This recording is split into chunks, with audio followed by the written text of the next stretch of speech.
보형물을 고르는 팁과 어느 정도 높이의 보형물이 코의 모양에 따라서 이제 어울리는 얼굴 유형. 상담을 할 때 어떤 포인트들이 체크를 해야 되는 건지. 반드시 할 필요 있는 수술이 아니거든요.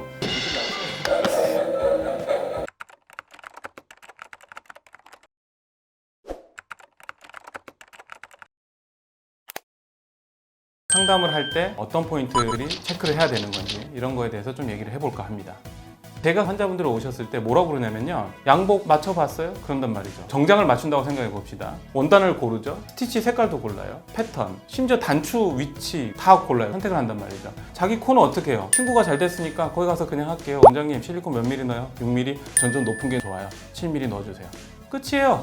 그게 무슨 상담이에요. 여러분이 돈 내고 여러분이 위험성 감수하면서 수술 받는 거예요. 그렇죠? 평생 가지고 살 거예요. 정확하게 디테일하게 잡아놔야 됩니다. 그래야 의사들도 긴장을 하게 되고 신경 쓴단 말이죠. 구체적으로 좀 들어가 보죠. 저는 이제 환자들한테 오면은 보통 한 10가지 이상 물어봅니다. 단순히 수술 경과나 뭐 재료나 수술법 이게 아니에요. 모양적인 것만 10가지 이상 물어봅니다. 자, 그냥 쉽게 생각하시면 돼요. 코가 콧대 미간에서부터 인중에서 끝나게 되죠. 위에서부터 차근차근 챙겨 내려오면 돼요. 미간의 높이를 어떻게 할 것인지, 정면에서 봤을 때 어디서부터 시작하는 것인지, 그 다음에 콧대 내려오겠죠. 콧대는 정면에서 봤을 때 폭은 어떻게 할 것인지, 어느 정도 옆에서 곡선을 줄 것인지 다 정하란 말이에요. 그 다음에 이제 코끝이에요. 원장님 저 반버선 코요. 코끝은 얄쌍하게 해주세요. 그런단 말이죠. 그 다음에 비주 부분. 어떤 사람들은 좀 귀엽게 좀 이게 들어가 있는 비주를 원해요.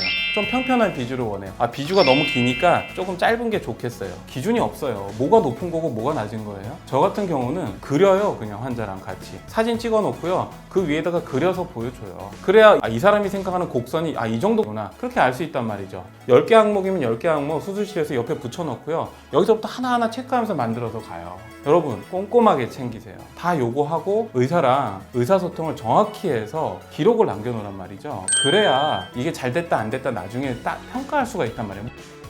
수술 전에 이렇게 잘 챙겨놨단 말이죠. 수술 끝나고 딱 나왔어요. 마취돼가지고 깨서 정신 차려보면은 이미 다 감싸놨어요. 뭐 코 엄청 막아놓고 막 부어도 있고 막 그래요. 그러면 이 의사가 제대로 만들었는지 몰라요. 그럼 한 일주일 있다가 다 떼고 나서 그러면 붓기 있어요, 좀 기다려보세요. 붓기 빠지고 가면은 자리 잡으려면 한 6개월이 있어야 돼요. 루틴이에요, 루틴. 그러지 말자는 거예요. 저 같은 경우 수술이 끝나기 직전에 보여드려요. 제가 말씀드렸죠, 코 수술을 하는 거는 의상을 한 벌 맞춤 대장하는 거랑 같다고 했어요. 의상 맞출 때 어떻게 해요, 여러분?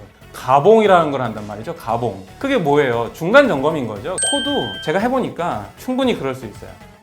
제 환자들은 거의 모든 환자가 원장님 저 무서워서 못 보겠어요 하지 않는 이상 수면 마취 상태에서 깨서 모양을 확인할 수 있게 해드려요. 원장님 좀 높은 것 같아요. 좀 낮춰주세요. 생각보다 너무 곡선진 것 같아요. 너무 코끝이 들린 것 같아요. 이런 것들은 가능한 거라면은 그 자리에서 교정을 해드려요. 환자분들은 어떤 포인트를 좀 개선하고 싶었을 때 그것만 보는데, 전문가들은 코끝이 살짝 더 높았으면 좋겠어요. 그렇게 했을 때 그러면 예쁘긴 한데 콧구멍이 좀 들릴 수가 있어요. 뭐 콧대가 너무 직선이에요. 좀 더 곡선으로 했으면 좋겠어요. 그러면 좀 자연스러울 수 있겠지만은 좀 세련된 느낌은 좀 덜할 거. 이런 식으로 그 상태에서 의견을 조율할 수가 있어요. 제일 조심해야 될 게 주변에 있는 친구들이거든요. 제가 봤을 때 좀 과하게 높은 코를 원해서 해드렸는데 다들 괜찮다고 그래요. 근데 어떤 분들 중에 한 분은 야 너 코가 너무 높아.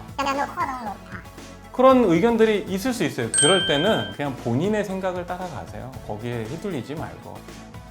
제가 생각하는 가장 좋은 코는 자기가 거울 봤을 때 그냥 만족하는 코예요. 그거를 수술 전에 정확히 전달하고 정확히 뽑아내는 게 중요합니다. 코의 모양에 따라서 이제 어울리는 얼굴 유형도 또 따로 있거든요. 얼굴이 동그랗고 짧으신 분들은 코를 길어 보이게 함으로써 얼굴이 더 갸름해 보이고 길어 보이게 할 수 있거든요. 미간에서 코끝까지가 일직선으로 쭉 내리 뻗는 게 4번에 해당하는 그런 코가 어울리는 코라고 보시면 되고, 긴 얼굴은 코가 짧아 보여서 전체적으로 얼굴을 짧아 보이게 할 수 있는 그런 디자인의 코가 필요해요. 3번처럼 반버선으로 곡선으로 올라가면서 코끝이 살짝 들려있는 듯한 그런 코가 전체적으로 짧은 느낌을 줄 수 있어요. 코만 단순히 예쁜 게 중요한 게 아니라 얼굴 전체적으로 어울리는 게 가장 중요해요. 성형발 안 받는 코는 없어요.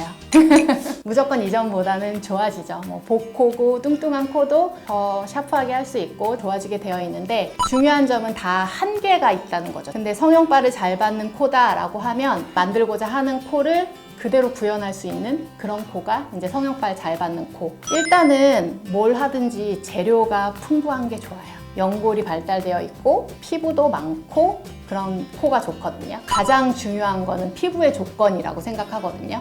일단은 안쪽에 아무리 높은 코에 골격을 세워놔도 덮는 피부가 충분하지 않으면 그거는 수술이 불가능하거든요. 피부의 양이 충분하게 있어야 되고 아무리 안에서 예쁘게 샤프하게 코를 만들어놔도 두꺼운 피부를 확 덮어버리면 그냥 뭉툭한 코가 돼버려요. 그래서 피부의 두께도 중요해요. 그리고 타이트하냐 탄력이 있냐 잘 늘어나냐 이것도 중요한데 골격을 잘 만들어놨는데 타이트한 피부로 덮어버린다. 눌리고 텐션을 계속 받으면서 코 끝의 모양이 계속 변하게 되어 있어요. 그래서 이런 걸 다 고려해 봤을 때 가장 제가 수술하기 좋아하는 코, 매부리 코라고 생각하시면 돼요. 매부리가 있으면서 코끝이 무조건 길게 떨어져 있어요. 매부리 코이면서 두꺼운 보코인 사람은 없거든요. 코끝만 올려줘도 사람이 확 변해요, 인상이. 요새 유행하는 코, 선호하는 코 이런 것도 중요하지만 본인 얼굴에 맞는 코가 가장 중요하거든요. 아무리 예쁜 코라고 하더라도 그 사람한테 어울리기 때문에 예쁜 거지 그 코를 떼어다 붙여서 내 얼굴에 붙였을 때 결코 예쁘다는 보장이 없어요. 가장 중요한 건 본인의 얼굴에 대해서 잘 파악을 하고 원하는 디자인이 있으면 충분한 상의를 통해서 결정을 하는 게 가장 좋을 것 같습니다. 오늘은 많은 분들이 궁금해하시는 보형물을 고르는 팁과 어느 정도 높이의 보형물이 들어가는 게 나의 코에서 가장 좋을지에 대해서 알아보는 시간을 갖도록 하겠습니다. 저희가 흔히 예쁘다라고 하는 연예인 분의 사진입니다. 이마가 볼록한 느낌이 나다가 미간에서 살짝 들어가고 콧대로 자연스럽게 빠지는 느낌의 라인을 이루고 있습니다. 사실 저희가 보통 수술할 때 추구하는 라인, 옆선에서 예쁘다라고 많은 분들이 얘기하는 라인은 저런 라인을 추구하게 되죠. 보형물을 결정할 때 결국 중요한 포인트는 이마뼈의 높이, 눈썹 위치한 부분의 높이, 코뼈가 있는 부분, 즉 미간의 높이, 그리고 코 가운데 높이, 코끝의 높이를 모두 고려해서 보형물의 높이, 종류들을 결정하게 됩니다. 일반적으로 저희가 코 수술할 때는 어떻게 들어가냐면 이 보형물이 미간이라고 부르는 부위에 이런 식으로 저희가 보형물을 삽입하게 됩니다. 그리고 추가적으로 중요한 것은 정면뷰입니다. 보형물이 너무 넓어 보여도 코가 너무 퍼져 보이는 느낌이 나고 보형물이 너무 좁아 보여도 분필코 느낌처럼 콧대가 너무 뾰족한 느낌의 코가 나오게 됩니다. 일반적으로 상담 오실 때 저 몇 미리 정도 높여요? 라는 질문을 굉장히 많이 하십니다. 근데 몇 미리라고 하는 건 굉장히 큰 의미가 있다고 보기가 힘든 게 어느 부위를 어느 정도 높이는지에 따라서 그 미리의 개념이 다 달라지게 됩니다. 첫 번째 보형물은 미간이 높고 콧대, 코끝으로 가면서 좀 더 얇아지는 보형물입니다. 이 보형물은 미간 높이로 치면 한 3mm에서 4mm 정도 됩니다. 일반적으로 미간 높이는 낮은데 콧대나 코끝 높이가 많이 낮지 않은 분들에서 사용하게 되고 사실 여기서 제가 3, 4mm를 얘기하지만 콧대, 코끝은 그보다 훨씬 더 얇은 모양으로 되어 있습니다. 자, 두 번째로 반대 경우가 있을 수 있겠죠. 미간은 높은데 콧대랑 코끝이 낮은 경우도 있을 수 있습니다. 그런 경우는 대부분 어떻게 초이스를 하냐면 이런 보형물을 쓰게 됩니다. 자세히 보시면 미간 높이는 얇고 가면서 점점 더 두꺼워지는 보형물의 모양을 띠고 있습니다. 세 번째로 보시면 콧대, 코끝이 이분하게 모두 낮으신 분들도 있겠죠. 그런 분들에서 저희가 보통 고르는 보형물은 콧대, 코끝, 미간이 같은 두께로 일정하게 뻗어나가는 두께의 보형물, 보통 이런 보형물을 저희가 초이스하게 됩니다. 저희가 흔히 쓰는 보형물 중에 가장 얇은 라인에 가까운 보형물입니다. 약 1mm에서 2mm 정도 됩니다. 이 보형물을 쓰는 경우는 대부분 콧대가 높이가 괜찮고 매부리를 살짝 깎고 저희가 커버하는 목적 정도로 쓰는 보형물이라고 생각하시면 됩니다. 자, 반대로 그러면 아주 높은 보형물이 들어갈 때는 몇 mm까지 들어가느냐? 지금 이 보형물은 거의 앞쪽에서 끝쪽까지 나가면서 높아지면서 끝나는 보형물이고 미간에서 높이 기준 약 8mm 정도 되는 보형물입니다. 일반적으로 저희가 보형물을 고르고 나서 수술이 끝나는 게 아닙니다. 이 보형물을 저희가 코 안으로 넣었을 경우에 코 가운데라든지 혹은 코끝에서 좀 높은 부분이 있다면 저희가 그것은 칼로 다 깎아내서 환자분 개개인의 코 모양에 맞게끔 보형물을 제작해서 마지막 수술을 마무리하게 됩니다. 실리콘은 결국 나중에 부작용이 발생하나요? 아니요. 이거는 따면 안 돼요.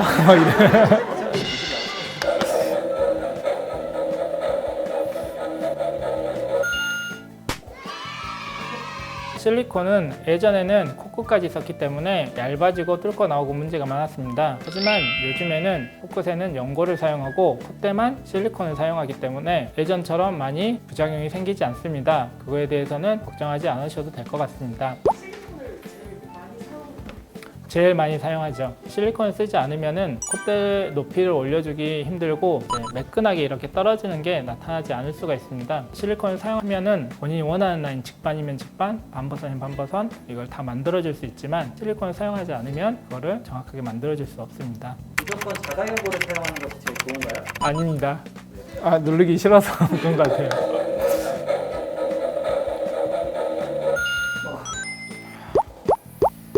네. 본인이 좀 더 자연스럽고 지금의 이미지랑 많은 변화를 원하지 않으면은 자가 연고를 써도 상관없지만 높고 화려한 코를 원했을 때는 모형물을 쓰시는 게 더 좋을 수 있습니다. 길창 코, 짧은 코의 경우 누경볼이 더 좋을까요? 네.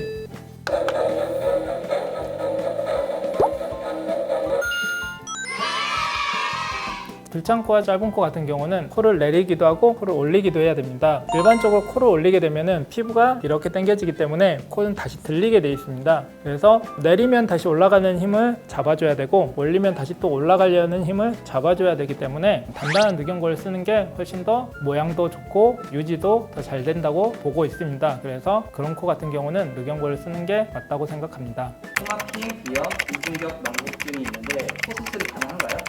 네, 가능합니다.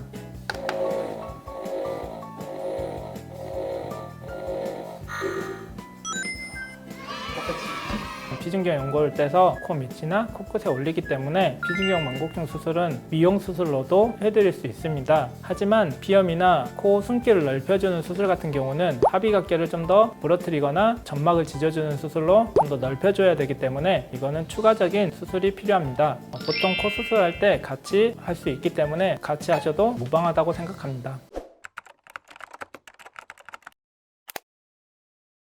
사실 우리나라 사람들이 코 수술하는 이유는 얼굴이 넓적하고 평평하기 때문에 하는 거라고 생각합니다. 그래서 얼굴에 입체감을 줘야 얼굴이 세련돼지고 예뻐지기 때문에 반드시 어느 정도 높이는 필요하다고 생각하고 요즘 젊은 사람들은 너무 한 듯 안 한 듯 해놓은 거를 좋아하진 않으시죠. 요구하는 게 상당히 구체적입니다. 그래서 그 디테일을 맞춰주기를 원하고 그래서 제가 조금 상담도 구체적인 거에 가깝게 하려고 하고 수술도 거기에 만족시키려고 하다 보니까 재수술 환자도 많이 늘어났고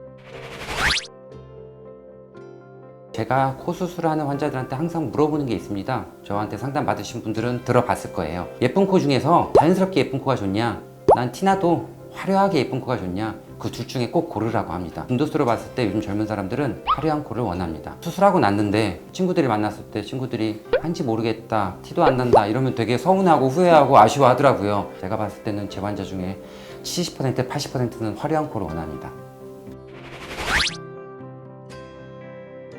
사실 제가 환자들한테 설명할 때 좌우 비대칭을 해결하거나 그것 때문에 수술하는 사람들한테는 수술하지 말라고 합니다. 왜냐? 비대칭을 해결하면 완벽하게 해결할 수도 없고 해결한다고 해서 예뻐지는 건 아니거든요. 짝을 맞추려는 눈 수술할 때도 뭐 코 수술 경우에 콧구멍에 뭐 위치를 맞춰달라. 그거는 본인만 만족하겠지만 그래도 예뻐지는 수술은 아닙니다. 환자들한테 항상 설명할 때 너 예뻐지는 수술을 해야지 그 짝 맞추는 수술 하지 마라. 그러면 너 분명히 실망한다. 이렇게 제가 좀 설득시키는 편이고 조금 수술을 말리기도 합니다. 예뻐지기도 하면서 예. 양쪽 대칭도 맞춰야 되고.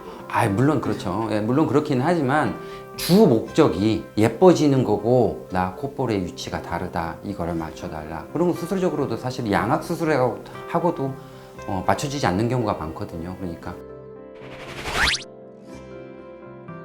의사들 중에서 모든 게 다 긍정적으로 얘기하는 게 좋다라고 생각하는 사람도 있겠지만 저는 그렇진 않아요. 속 시원하게 되는 건 된다. 이거는 내가 불가능하다. 딱딱 말해주는 게 환자들한테 판단하기에. 왜냐면 이거는 아파서 수술하는 거거나 뭐 사고 나서 다쳐서 수술하는 게 아니기 때문에 반드시 할 필요 있는 수술이 아니거든요. 자기의 욕심에 의해서 자기의 선택에 의해서 하는 거기 때문에 안 해도 되는 거기 때문에 정확히 얘기해 주는 게 반드시 필요하다고 생각합니다. 이게 반드시 꼭 해야 되는 수술이 아닙니다. 다쳐서 아니면 아파서 하는 수술이 아니기 때문에 된다는 거, 그 다음에 원장님이 솔직하게 안 된다고 하는 거는 포기하고 수술을 해야 본인도 마지막 수술이 되는 그런 결과를 가져올 수 있을 것입니다.